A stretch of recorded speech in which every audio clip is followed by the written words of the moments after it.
fourth graders, welcome to lesson 2.1, multiplication comparisons.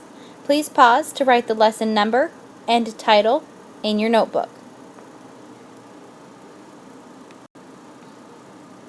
Today's lesson objective is I can relate multiplication equations and comparison statements.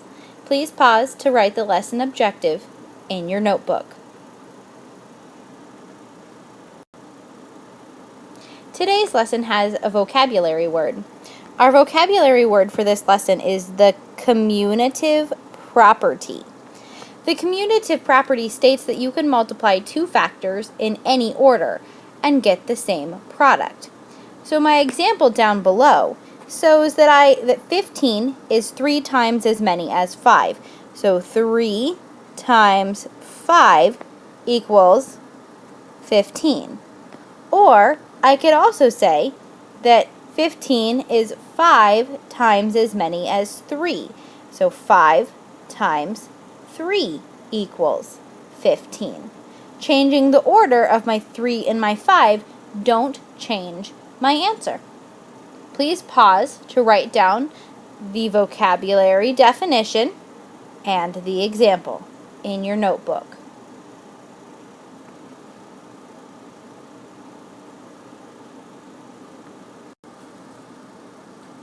Let's read our unlock the problem.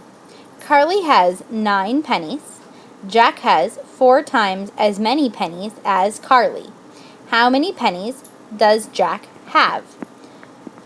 Let's look at our blue box. It's asking, what do we need to compare? What is our question? It asks, how many pennies does Jack have? We want to know how many pennies Carly has compared to Jack. So we need to compare Carly's pennies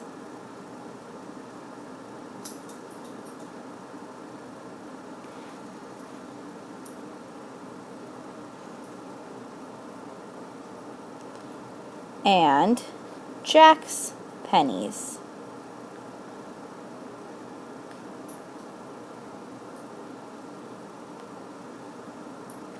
Alright, step 1 says we need to fill in how many pennies Carly has. Now it tells us Carly has 9 pennies, so we're going to fill that in with a 9. Then it tells us that Jack has 4 times as many. So notice here I have 1, 2, 3, 4 more. And in those boxes I'm going to fill each of them in with a 9. Because every time we add a new box, it's like adding one of Carly's boxes that's worth 9. Then we're going to multiply. I have 4, because there were 4 boxes, and each one was worth 9. So 4 times 9 is 36. So now we know that Jack has 36 pennies. Carly has 9 pennies, and Jack has 36.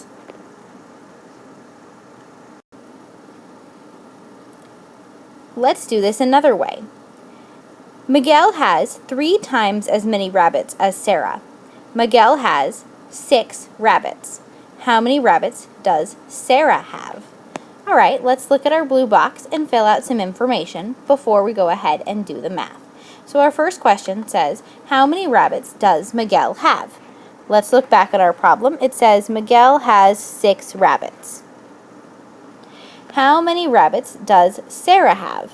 Well, we don't know. That's what we're looking for. That's our question. How many rabbits does Sarah have? But we do know that Miguel has 3 times as many. So this is unknown. Right now, that's what we're looking for. So we're going to use a letter to represent what we don't know. We're going to call it N. Alright, now let's go to our model. In our model before, we had Carly and Jack. So on this one, let's label it with our 2 people. We have Miguel and Sarah. Okay, now it says Miguel has 3 times as many. There's those 3 boxes as Sarah. And Miguel has 6. So all of these boxes together equal 6. And in each one of these boxes is an unknown number that we're going to try to find. So over here, we have 6 times 3, or 6 equals 3 times something. We don't know what that is, but we do know what that is because our mental math tells us that 3 times 2 equals 6. So that means each one of those boxes is worth a 2. So n equals 2. So then if Sarah only has 1 box, that means Sarah has 2 rabbits. Alright, let's do the try this section before we finish for this evening. So in the try this section, A, it says that 21 is 7 times as many as 3. So let's fill that in to our number sentence. 21 equals, that's the same as saying is, 7 times as many as 3. So we just took the words and we wrote it in a number sentence. Let's do that again with example B. Write a comparison sentence. So 8 times 5 is 40. Okay, so now let's look at where the is and the equals. We know that is means equals, so 40 goes out here on the outside.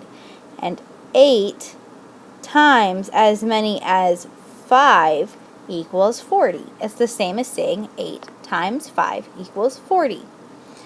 Alright, we will continue on with this lesson tomorrow in class.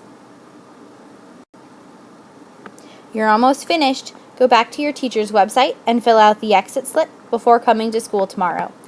Have a good evening.